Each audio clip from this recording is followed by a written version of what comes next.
We are back with 5 more low budget fashion tips for men. This time all about saving money when buying clothes and how to buy them effectively and intelligently so you don't drive yourself into massive credit card debt.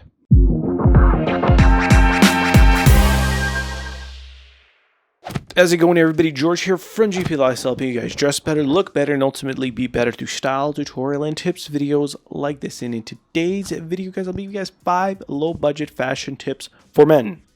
It's about me and the boys today because there's enough resources out there for women and not enough for men.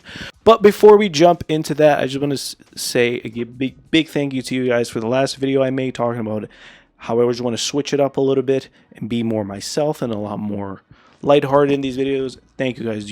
It was overwhelmingly positive support. And without further delay, let's jump into it.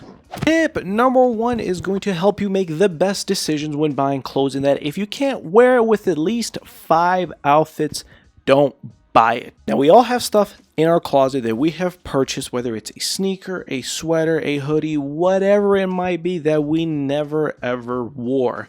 So my thing is, instead of you having a headache 6 months down the road and think, do I actually have the stupid, and waste hundreds of dollars or maybe even 30-40 bucks on something stupid, if you can't wear it with at least 5 outfits, do not buy it. It may seem like, oh man, I have to have this piece, it just looks cool.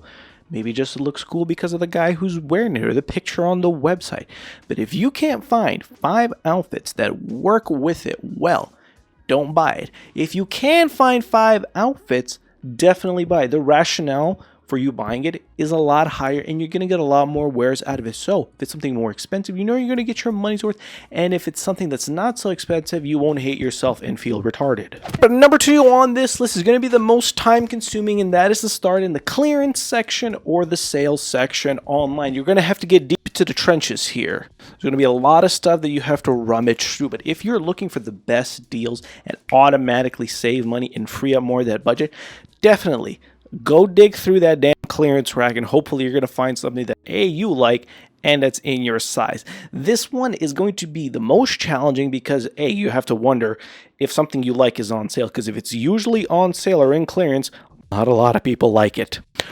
Or you can't find your size, which is a bummer. But doing this online is the easiest option because you don't have to leave your house, you don't have to even put on pants, and you might end up actually finding stuff that you like that could be in your size. But when it comes to doing this in the clearance section, it's usually a lot of the plus size stuff.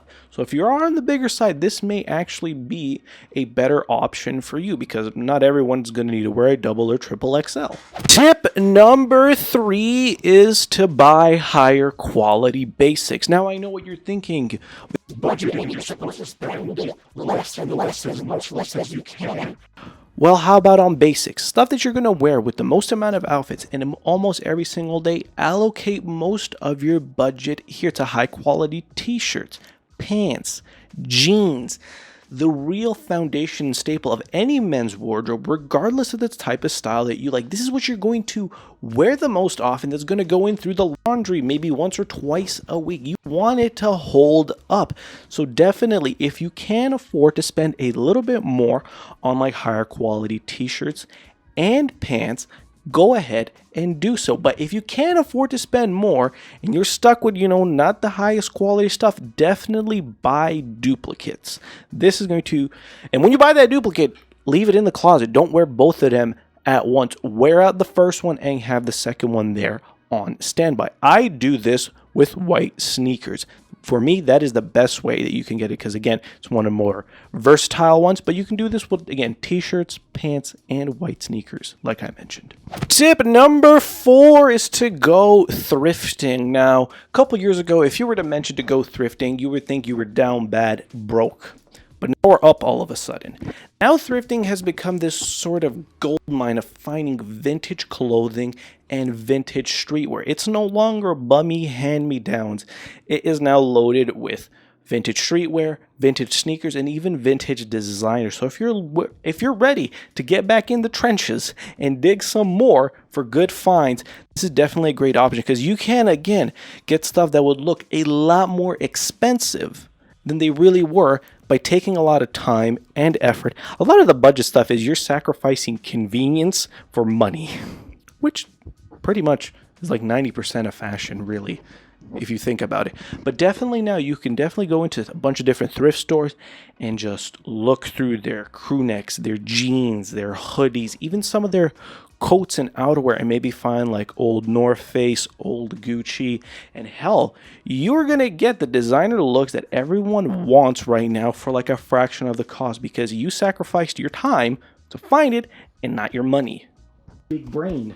Then the fifth tip is don't fall for the designer trap. I know every time we're out shopping, we're feeling ourselves. We got a good fit on. We're going store to store. We got a couple of bags. It's a movie. It really is. But don't fall for the designer trap. A lot of times there's always that allure of designer stores. Like you see like a Saint Laurent store. And how they like to trick you is having everything sparsely set up. Personal sales associates or concierge if they really want to run your pockets, and they're going to make it seem like this is so valuable, so expensive that you need it. It's just a cut above the rest, but it's really not. A lot of it is just marketing and heritage. Objectively, the quality of the clothing is better, but not 10 times the price. If you do want to buy higher quality pieces, you definitely can, but make sure it's, again, those versatile pieces, and don't try to get sucked in to buying designer because you want to stand out in the mall by going into the store that everyone's too afraid or too broke to go into, because if you go in there, they will run your pockets. There you guys have it. Those are 5 more low-budget fashion tips for men, all about saving money and spending it wisely in shopping. Thank you guys so much for sticking around to the video. If you enjoyed the tips and want to get more, be sure to drop a like and subscribe to the channel, because if you watched all the way to the end of the video, you're definitely ready to subscribe and start dressing better, looking better, and ultimately being better. Thank you guys so much for watching, and a big thank you to all of you for the positive comment and support I got in the recent video when wanting to take a more lighthearted approach to some of these. You guys are fucking amazing. Peace.